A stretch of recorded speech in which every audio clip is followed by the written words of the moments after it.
Welcome to another episode of Listen, Learn, and Love, hosted by Richard Ostler. This is part of our St. George series of podcasts. My guest on this episode is my friend Stephen Lambert, Stephen.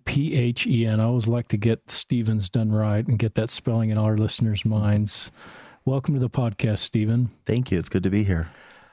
Stephen's brave enough to share his story. He is a gay man in his 50s. He's been in a mixed orientation marriage that ended about 6 years ago. He's a father of 5. And we're going to talk about just his journey, trying to do the best he can, making it work as a gay Latter-day Saint in a mixed orientation marriage, and why that marriage ended. He has insights into advice he'd give others that are in mixed orientation marriages. He believes, like I do, those can and do work, and he wants to do everything. We both want what we can do to help those marriages succeed if it's possible, and he has some unique insights. We'll also talk about the Pride Festival, that it's in its 4th year at St. George. Steve is responsible for the Pride Festival, so we'll talk a little bit about why St. George is doing a Pride Festival and Stephen's role in that. Steve served a mission in Virginia. Thank you for your service and serving a mission. Grew up in Los Angeles. Is that a good introduction? Yeah, that works. Thank you. Talk about just what you do professionally. I'm the Director of Human Resources at Red Mountain Resort here in southern Utah. We have about 300 employees. And what does Red Mountain Resort do? We are a health and wellness resort, so everything that, the people that come to our resort want that healthy, active vacation. So we have everything from, we take our guests out every single morning on hikes. We have daily fitness classes, lectures, programming. That's awesome. A lot of great stuff. Yeah. Are most in Utah? Most of your guests come from Utah or from all over the world? All over. In fact, the number one city that brings us the most guests in any other city is New York City. Wow. What a great place to come. St. George, the older I get, even though I'm a Utah native, I realize how unique St. George is and how many people come here from all over the world. I've been here 18 years and I fell in love with it. I love it here. It's gorgeous. And it's raining for the first time in 155 days or something. Yes. So it's really weird to see puddles of water all around St. George the last couple of days. We appreciate it right now. Talk about your story as a gay Latter-day Saint. Just share with our listeners when you knew you were gay, how your mission fit into that, and then your decision to marry a woman. That could be 3-hour podcast, those 3 questions. But... Okay. Well, looking back at my life, my first recognition my first memory where I recognized that I was attracted to the same sex. I wouldn't back then even know what gay was, but it was when I was in 3rd grade. There was a 4th grade teacher who was a gentleman, and I just was so attracted to him and wanted nothing more than for him to be my teacher in 4th grade. So that's just my first memory of it, but I've always known. I've always known. Now, back then there wasn't a lot of role models and there wasn't anybody on TV or in the sports world, admitting that they were, and I thought I was terribly broken, that there was something extremely wrong with me. I didn't know what it was. But I pretty much grew up thinking that something wasn't right. Never really did anything in regards to my sexuality, but just before my mission, I was really nervous about going on a mission. And I would love to go back in my mind and kind of figure out what prompted me. But for the first time in my life, I was going to admit it out loud. And I needed to tell my bishop that I was attracted to men. And for some reason that was really important to me because I was so nervous about going on a mission and being attracted to men. So I met with him. He was very kind. I know him today still. I love him to death. But he, he was concerned and whatnot. He told me at the time, and I didn't realize this at the time, that this was something that all the church leaders were asked to or told to tell. But he told me that that I should go on my mission and stay faithful, come home, find someone to marry, and marry her in the temple, and all of this would go away. So that was my first glimmer of hope that I could be saved, I could be fixed, that all of this was just going to go away. So I did. I went on my mission. I stayed faithful. I did everything right. I did everything I could do. Came home, started dating, and found somebody who I fell deeply in love with, and we got married. It's great.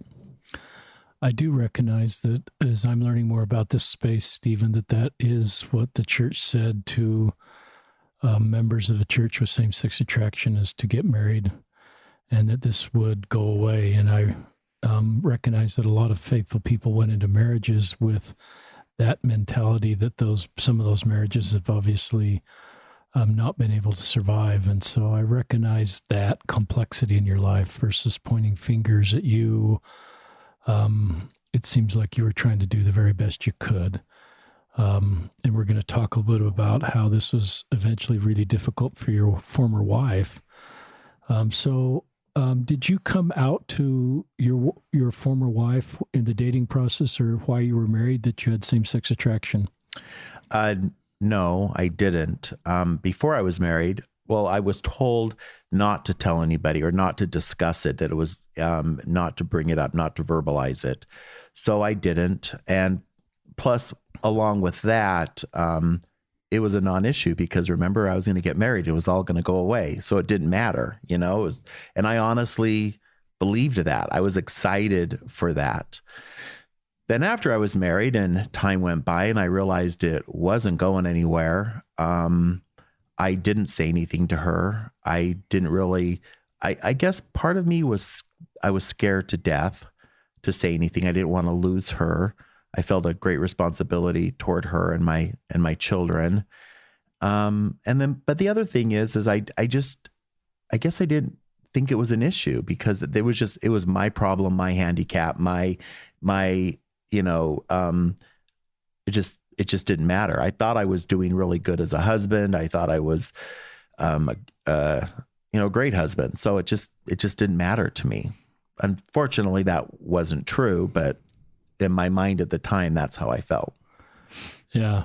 And you're doing a good job. And part of the purpose of sharing this podcast, people might say, why would I have somebody on the podcast that's kind of stepped away from the church and as marriage is ended? And I think I want to help humanize everybody and see the difficult road that everybody walks, as well as their contributions to society.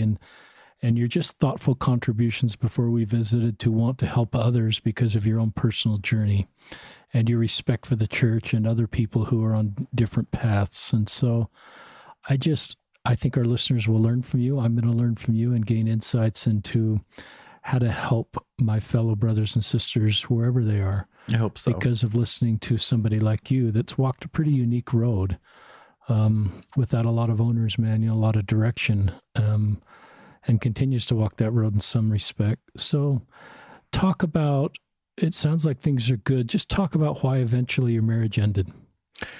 Well, one thing that I didn't realize was, even though my wife at the time, didn't know that I was gay, there was something wrong.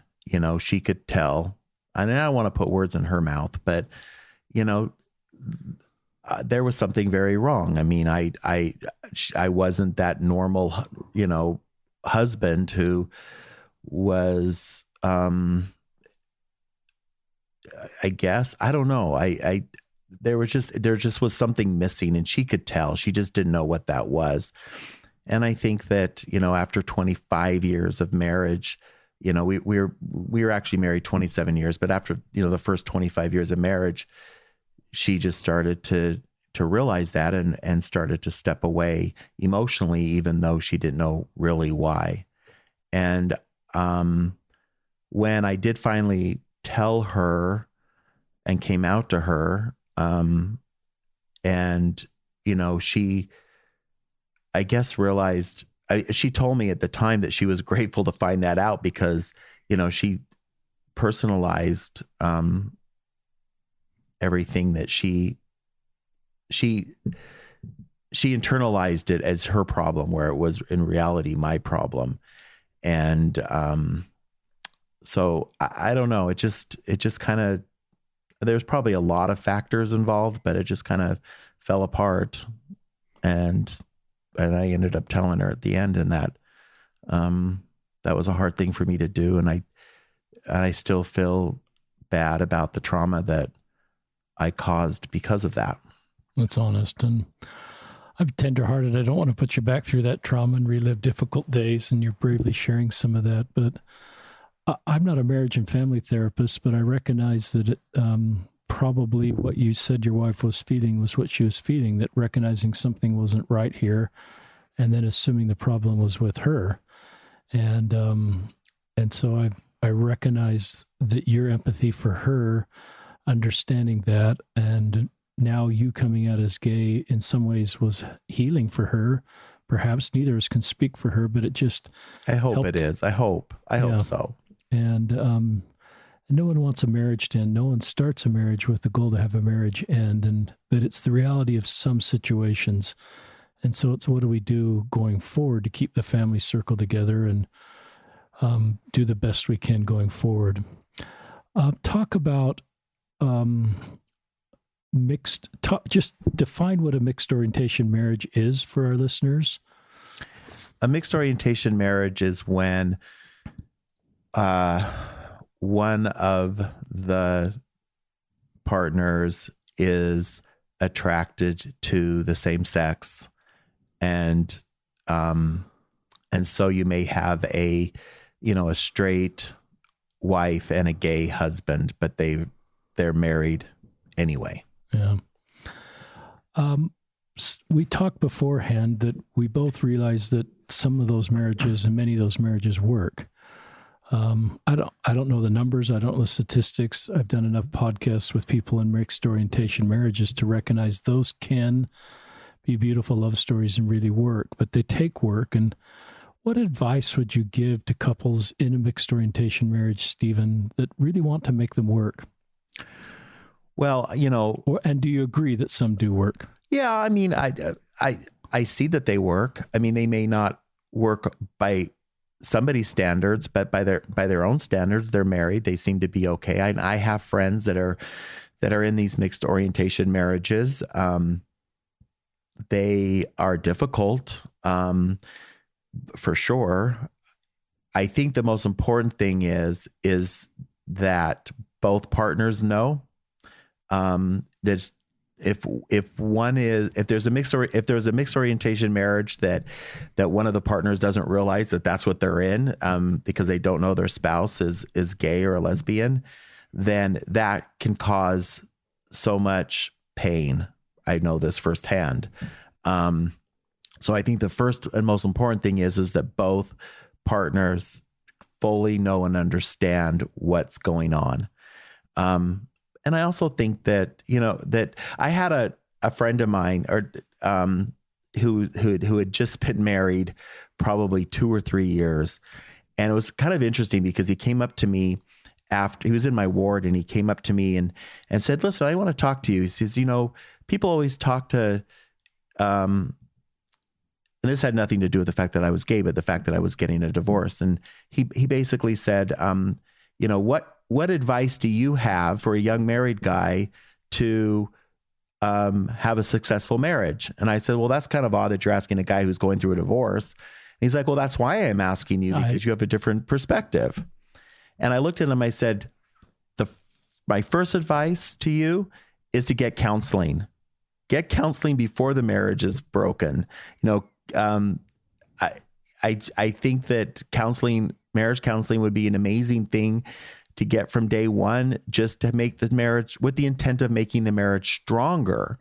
Men and women think differently. And so I guess my second word of advice would be to make sure you're going through some sort of counseling if you're in a mixed orientation marriage, to help walk through some of these difficulties and help communicate with each other a little bit better. And just be completely honest. Were there times when you almost came out to your former wife earlier, or did it just kind of finally all happen at the end? No, there were times. There were definitely times where I felt like I needed to or whatnot. But I was so scared. I was so scared my entire life was just going to crumble before me if I did that. So I didn't. Yeah, I don't think that's a sign of weakness.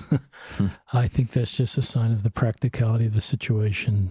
And so, but I think you talking about it helps other people make better decisions. And I do like your friend saying, what advice can you give for married couples? I do think that you have unique insights into how to make marriages work. And I love your suggestion about therapy. Other suggestions for couples in mixed orientation marriages that want to make these work? Oh boy. I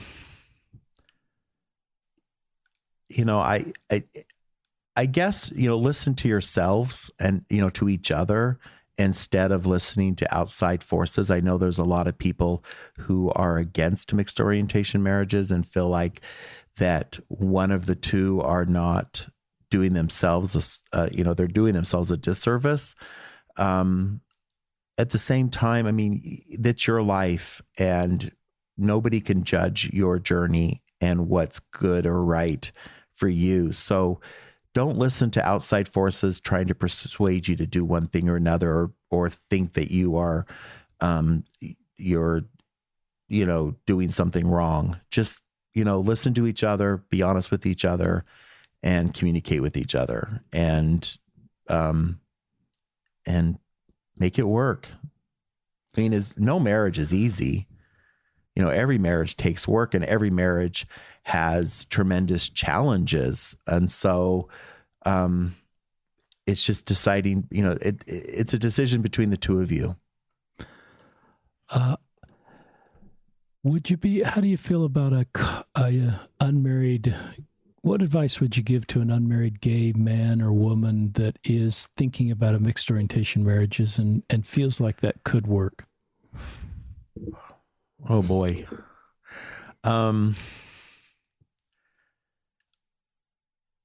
I guess, I mean, in thinking about that, my first question to them is, what is their motivation to move into the mixed orientation marriage? And to, make sure that it's something that they want, and that they understand that it's going to be a very difficult journey, for both of them. But I think the motivation on why, is an important question to ask. If it's faith-based, then they need to make sure that they stay close to that faith. Or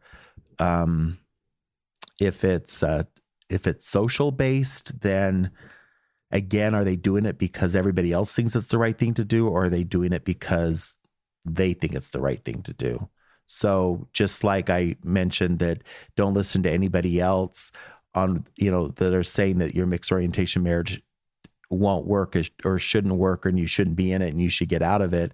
The same thing holds true. I mean, don't listen to everybody else and that says that you need to get married anyway. And, it's a personal thing, and it's got to be something you personally want. Do you think they ought to come out to the other person in the dating process? Oh, absolutely. Absolutely. Don't do anything.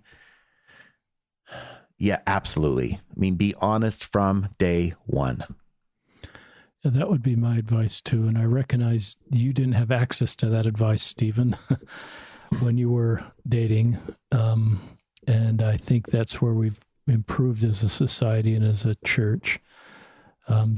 And I do hear stories of men and women in the dating process that are not straight coming out to their straight partner and talking about that together and getting personal revelation together. I've always thought that you get better personal revelation when you have better information. And if you're taking that question to Heavenly Father about a potential mixed orientation marriage, if both are praying with that information, you're going to get better revelation. And so I really agree with you there. And I'm sensitive that your mixed orientation marriage didn't work, and that, we're talking about how to make mixed orientation marriages work a little bit right now. And so, But I think we want, in general, marriages to work if possible, and people going into marriages to be making the very best decisions they can. And I think, I think you just did the very best you could. I don't feel any need to judge you or to point fingers at a marriage that breaks up and say, well, it's his fault or her fault. There's no way for me to know the complexities of another marriage, for me to pass any judgment on anybody. And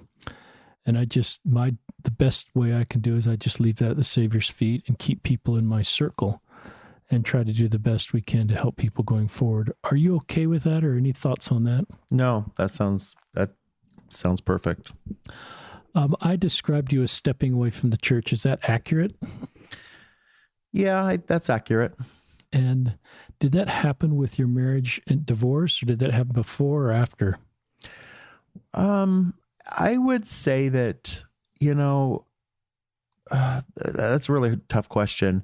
And maybe it's kind of gradual, so it's hard to. Yeah, it's kind of. I still was extremely active up until the divorce and somewhat after the divorce. But I noticed, you always hear about how uncomfortable people feel if they're, they go to church and they're single or they're divorced. There's this stigma or whatever. And I felt that, maybe that was all internal and maybe nobody else cared, but I definitely felt that. And at first it was extremely painful to go into and sit in church all by myself as a divorced man.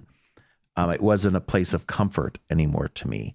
It was terribly painful to go and sit through a temple session as a divorced man. And again, that was me. That was my personal feelings. But then I started, I guess, as I looked back on the advice that I was given when I was 18 by the church leaders and some of the advice that I see that they're giving and some of their direction in the LGBTQ community, I have a hard time reconciling that and just started to lose my faith. I think it started with that. Thanks for just being honest. I've never been divorced, but as I've talked to divorced straight people or divorced gay people, I recognize that can be hard in our culture. And so I recognize we just need to do more to help people feel welcome that are not married. There's a lot of people, obviously, that are not married in our faith, and it is a family-oriented faith, so some feel those messages don't connect with them. Talk about, I just wanted to mention, we don't have any of your kids on the podcast, and sometimes this is complicated for kids.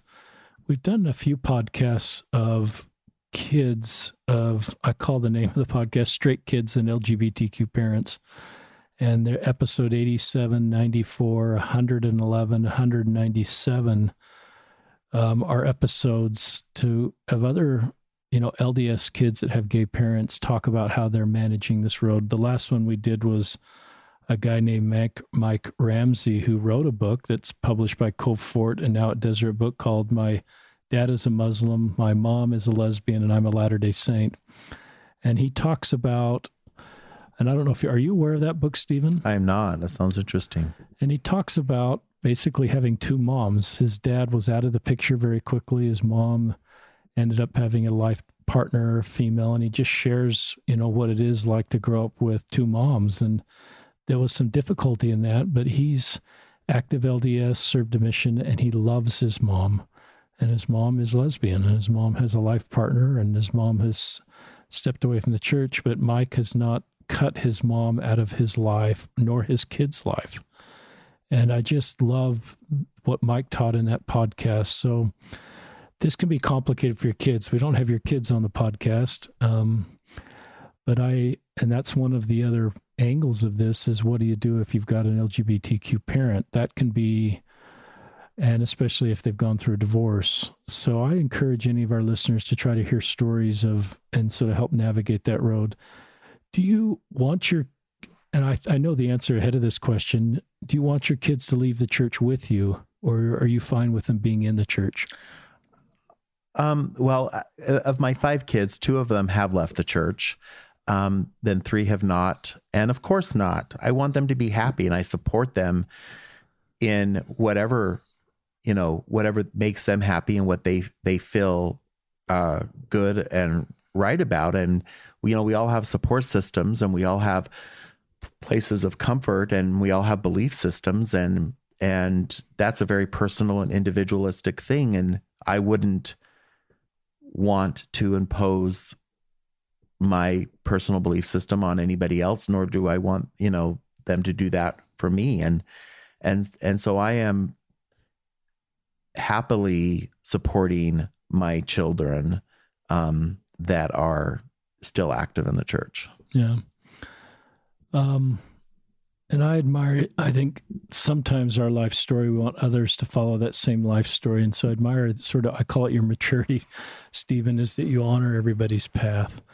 And I guess what we're just asking is I assume what we're saying there is, honor my path. And one of the podcasts I'm just remembering is another one we did. I mentioned it earlier, 111, Brian Fugal, Fugel, I believe is how we pronounce his name, and his gay dad, Lawrence, were on the podcast together. And he just talked about, growing up with a gay dad. The other marriage kind of ended like you, and his dad came out, and there were some difficult years, but Brian just learned to have a great relationship with his dad. And in fact, Brian produced a short film, if you listen to episode 111, that brought honor to his father and the difficult road, as he kind of over time was able to kind of understand the difficult road his father was on as their marriage ended. And he didn't want to take sides, like saying his father, he just decided I can have a relationship with both parents and honor their unique life and their good life in my role. And I just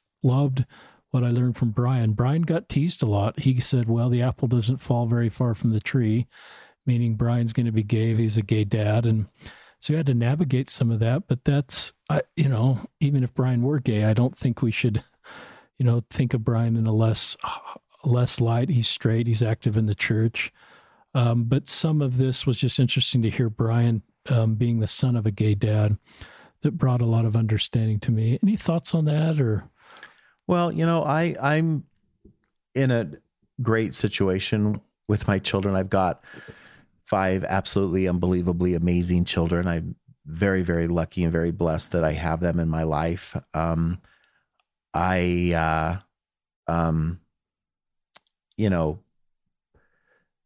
kids didn't know that they had a gay dad until 5 or 6 years ago.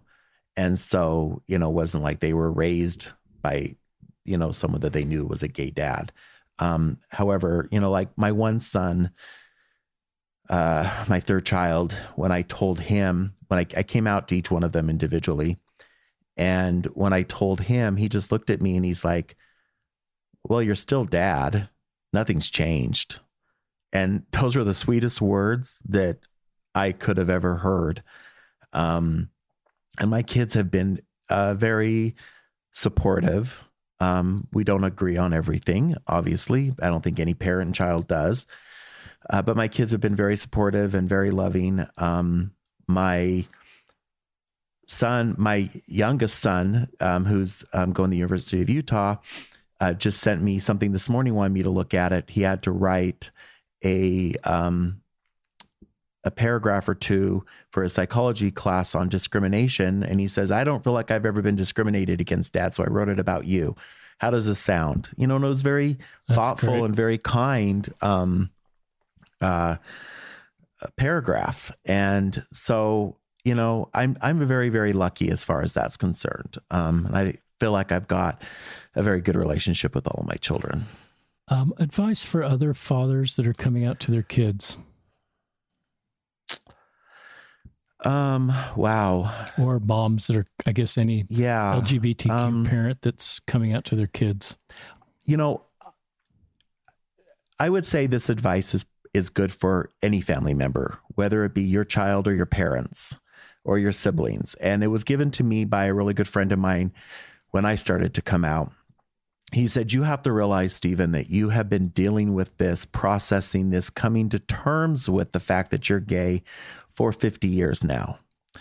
When you come out to your family, to your friends, you've got to give them time. You cannot expect them to be in the same place as you are mentally, having processed this right away. And I decided that I would never, with my family, I would never be angry about something that they said, or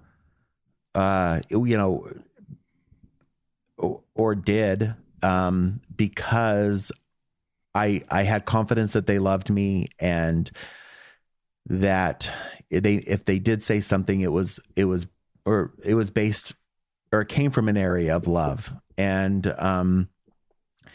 I would educate, I would, tell them my true feelings and what I thought, but I wouldn't let anger take over. And I think that's really helped as well, because they may say something that is hurtful, but it's not meant to be hurtful. It's just where they're coming from. It's based on their own belief system, on their faith, on their upbringing, on their circumstances. And we just have to have patience with each other. Great advice. Talk about shifting gears now in the last part of this podcast, from your personal story to the Pride Festival here in St. George.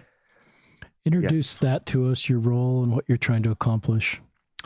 Well, it's kind of an interesting journey for me. In 2016, I don't even have both feet out of the closet. I'm just kind of trying to still figure out what I want to do.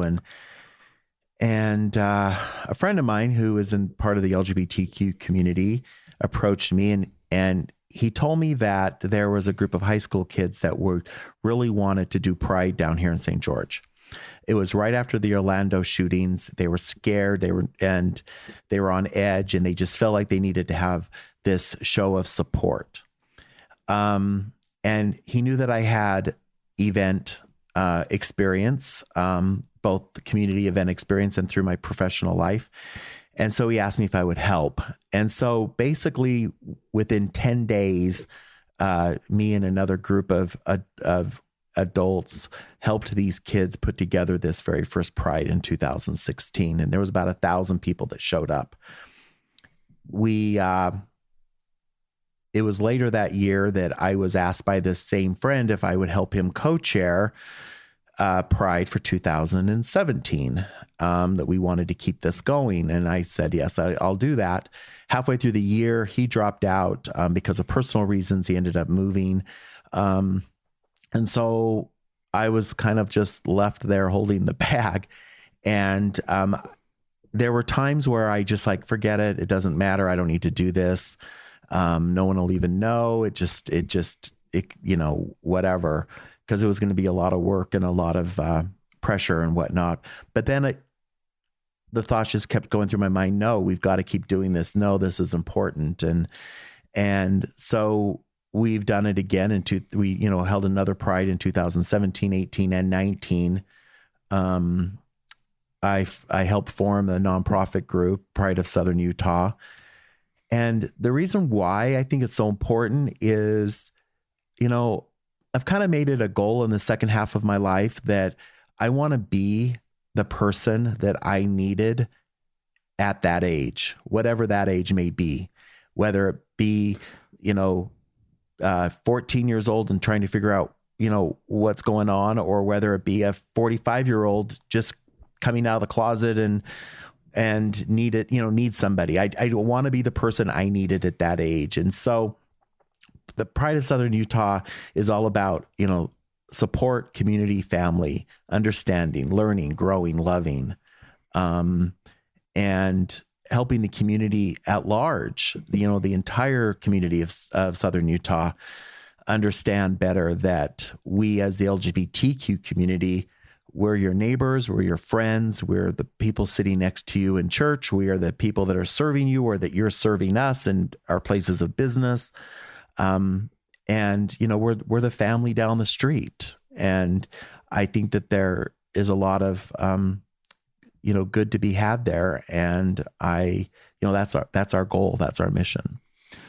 I love that. Talk about family friendly pride. What does that mean? So I think a lot of people my age think of pride parades, and I go to big metropolitan cities with lots of skin that makes me feel uncomfortable. Right. I wanted our Pride Festival down here to be something that anyone in Southern Utah could come to, anyone in the world could come to and feel comfortable and feel welcome and, go, yeah, this is just a really fun festival. It's kind of colorful, but it's fun, and so I've made it very clear that our Pride festivals are to be family friendly and they're open to everybody. The reason being is, again, it's about showing the world that, and our friends and neighbors that, we're safe, we're okay. We have value to this community and to help them feel more comfortable, because I do know that whenever you see the pride in the big metropolitan cities in the press, or, the press is always going after the shock value and,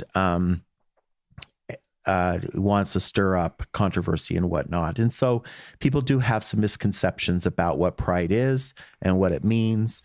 And, they think we're out there to take their rights away or to change the world or whatnot. Well, if we're out there to change the world, it's only to make it a better place and a more loving place and a more acceptable place for all of us, the entire community at large.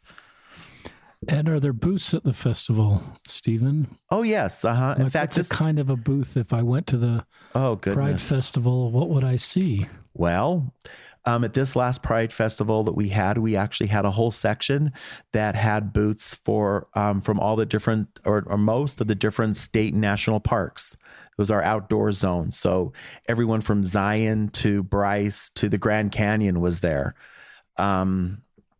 We had another section that was our pet adoption area. And where these aren't even LGBTQ related. It's just These aren't I'm gonna make a bad joke, so we'll just keep going.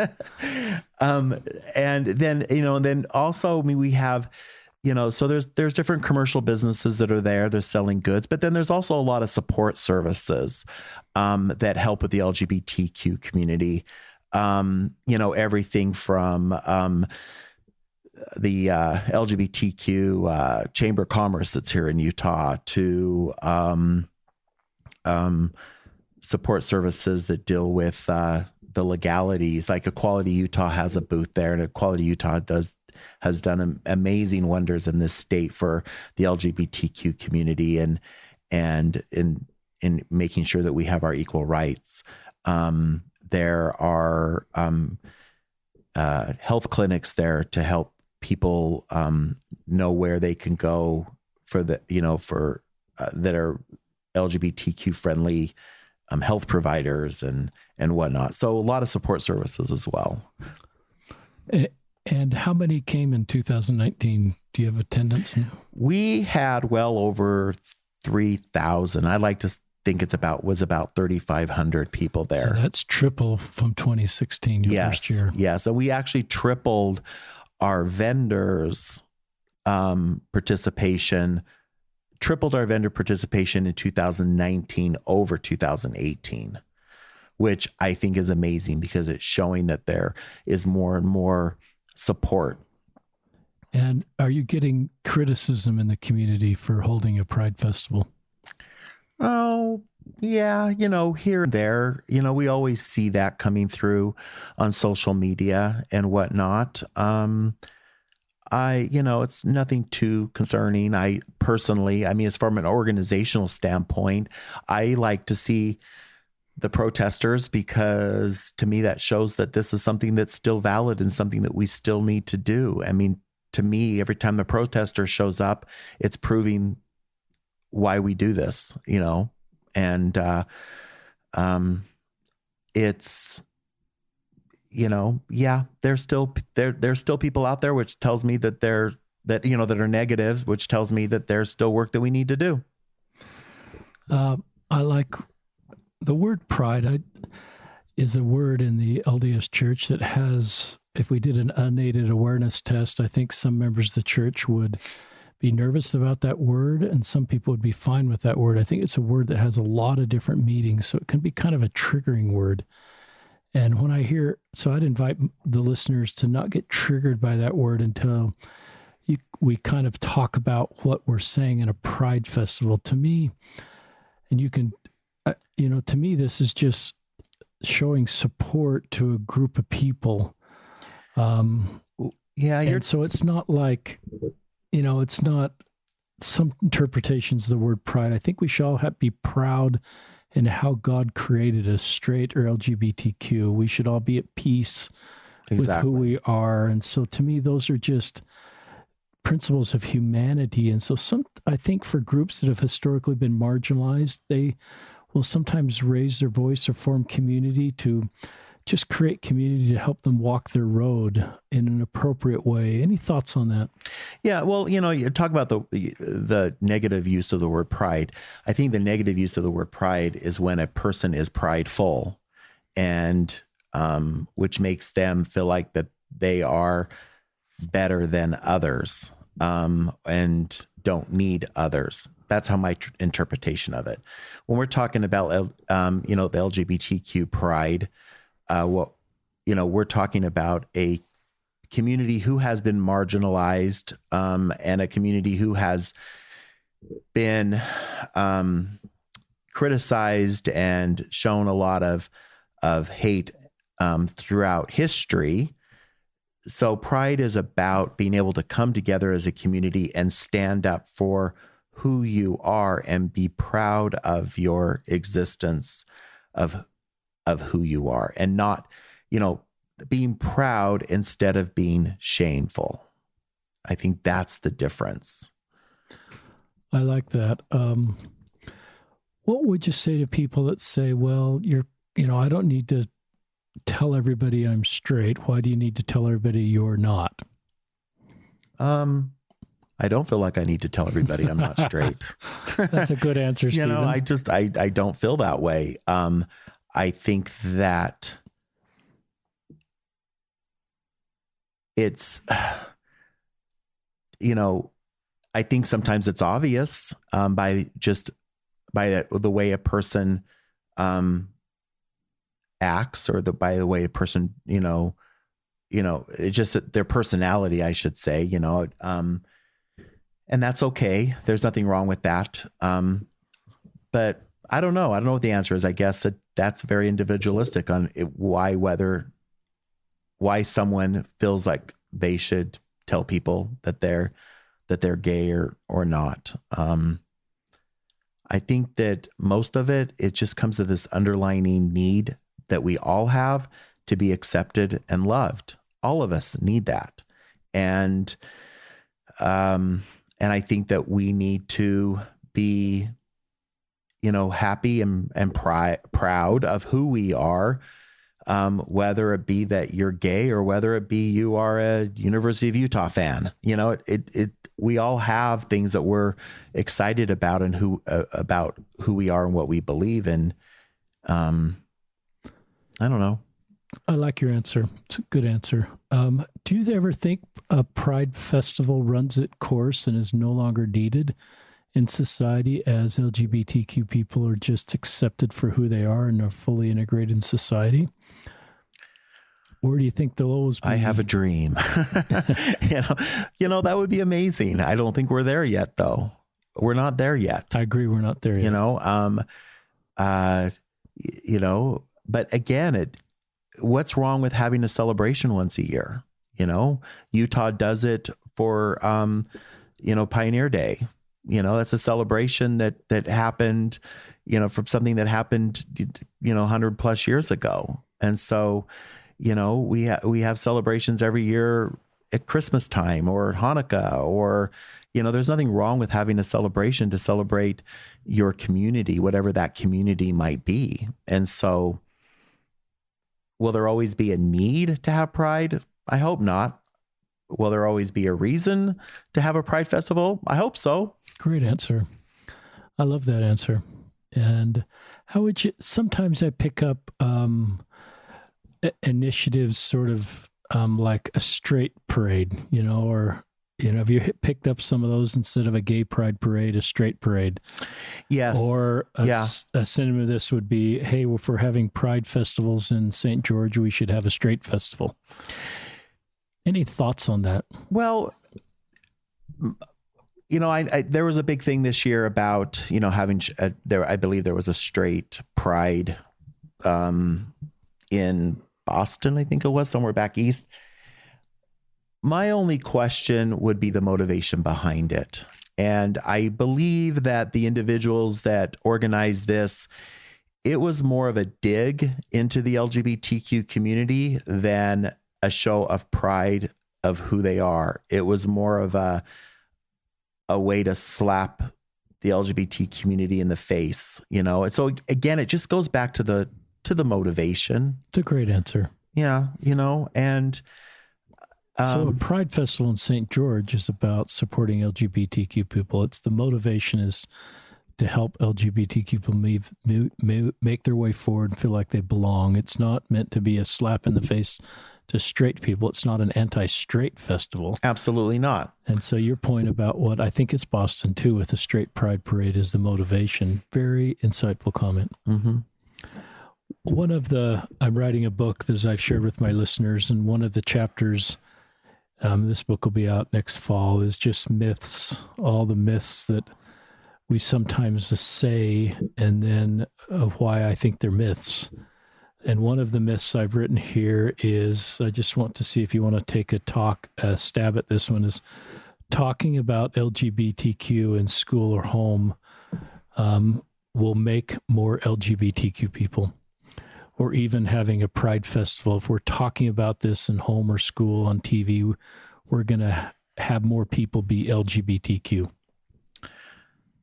That's like saying talking about Black history is going to make more Black people. I mean, that's ridiculous.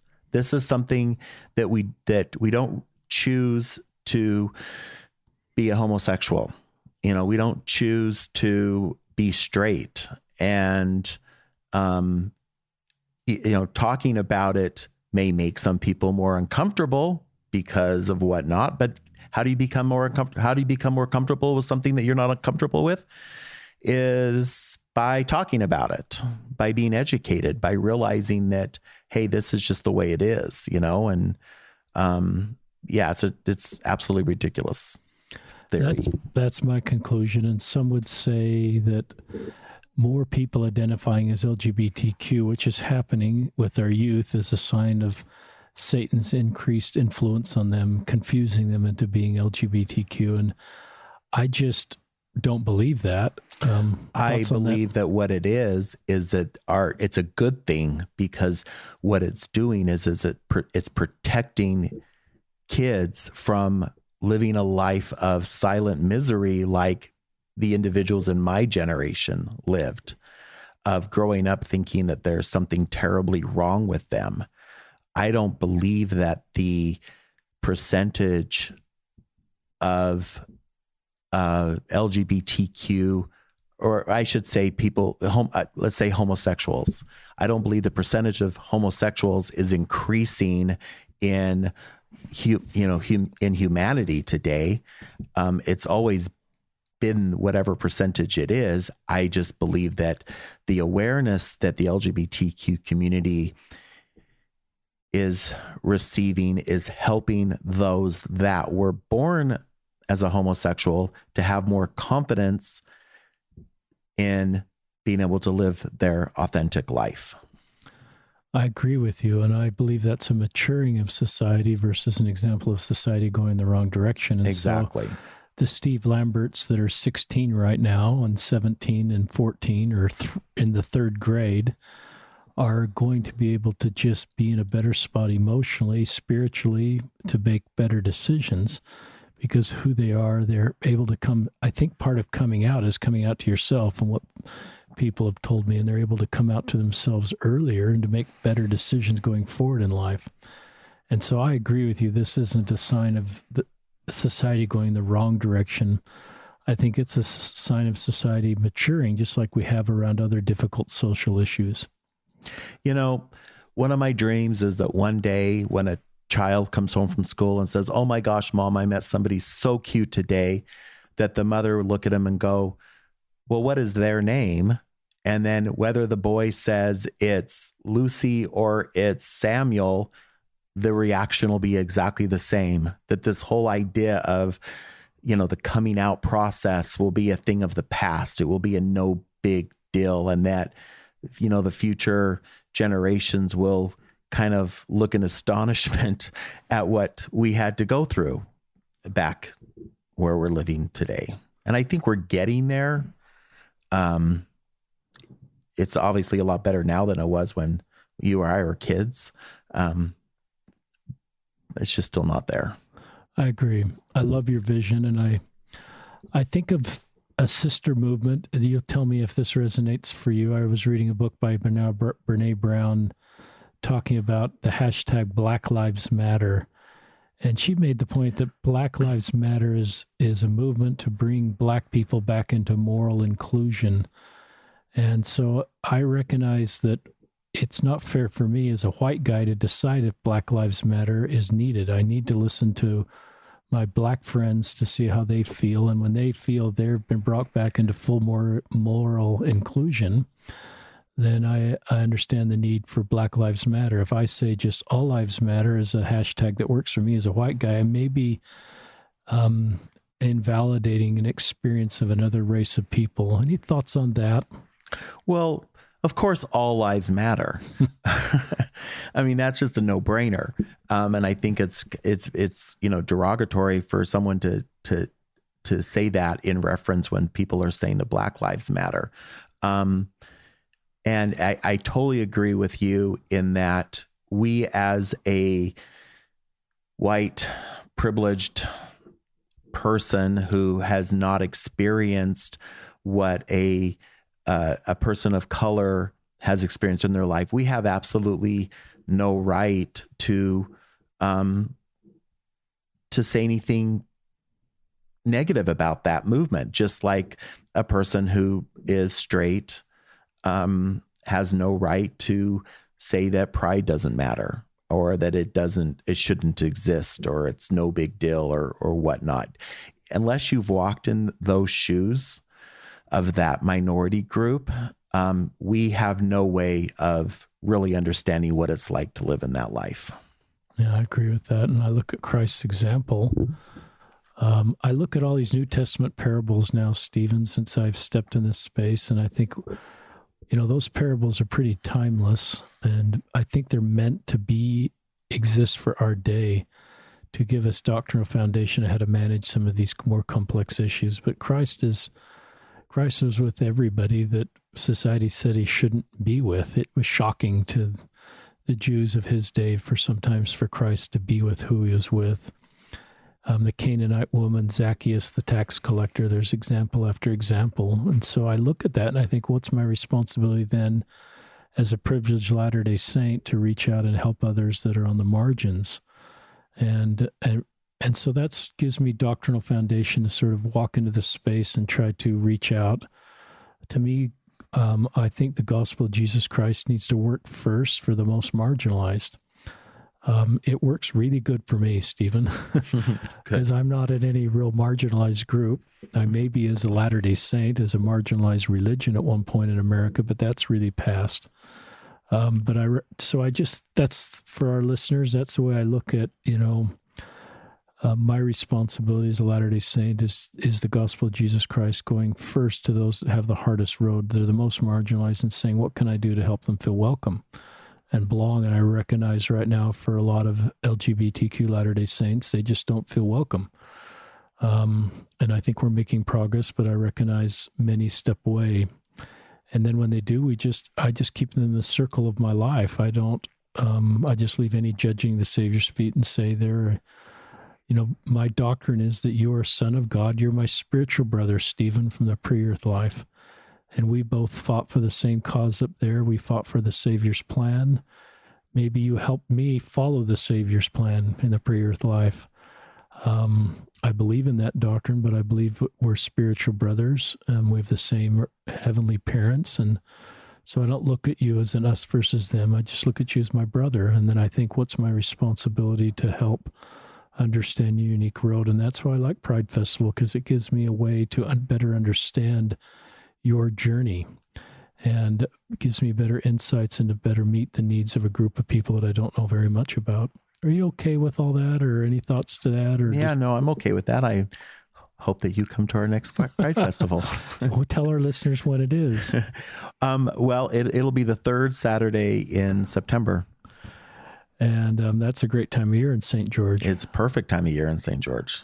Back in my marathon running days, we used to run the St. George Marathon. I'm too round now to run marathons, but I'm not too round to come to a Pride Festival. There you go. There's no fitness requirement. Any other thoughts you'd like to live with our listeners, Stephen? You know, it's interesting because, you know, I love the name of your podcast. And I don't know where, I don't know where this came from in my life, but my goal for 2019 was to listen, learn, and love. And everything, I've tried to focus everything in my life around that. And I want to be able to truly listen to what other people are saying and try to learn and understand where they're coming from and the pain and the joy that they feel. And then it's our responsibility to just love them, just to love them. I had a friend, my best friend, this was before I came out, before he knew anything. He had a sister-in-law who had just come out as lesbian and had a partner and they happened to now be married. And we were having lunch. We used to have lunch every Thursday. And he was really struggling with this, or his wife was really struggling with this. It was his wife's sister, and his mother-in-law was really struggling with this. And he's like, I just don't know how to help her. I don't know how to help her be okay with her sister coming out as lesbian.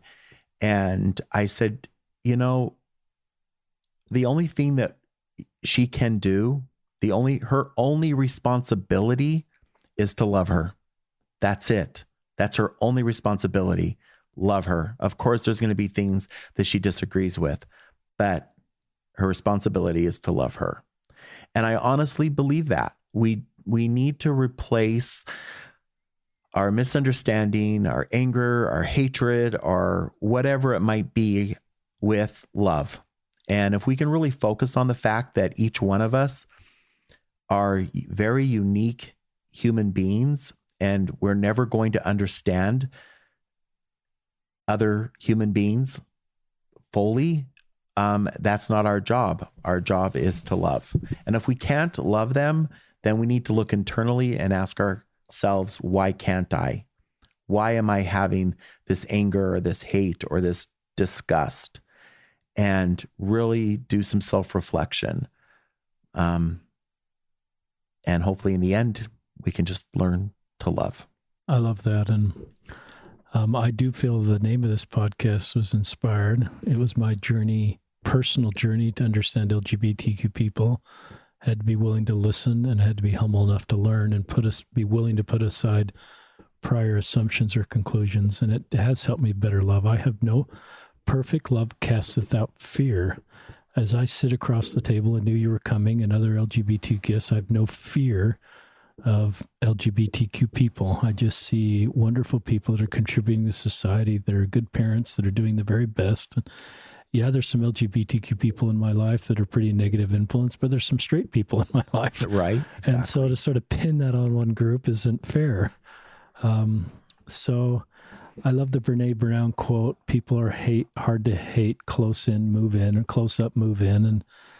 And I love those principles that you're sharing with us. So thanks for being on the podcast, Stephen, and your journey, and just willing to share a bit of your personal life that I think helps others.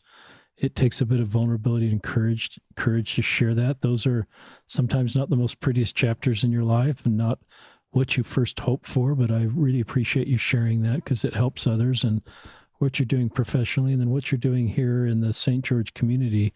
I believe you're saving lives. I believe the Pride Festival is saving lives. as I've met, as you have too, with younger people in particular that just don't have any hope. And I think we're moving in the right direction. So I had one thought, but I lost it. So we're just going to sign off of another episode of Listen, Learn, and Love with my guest, Steve Lambert. This is Richard Ostler.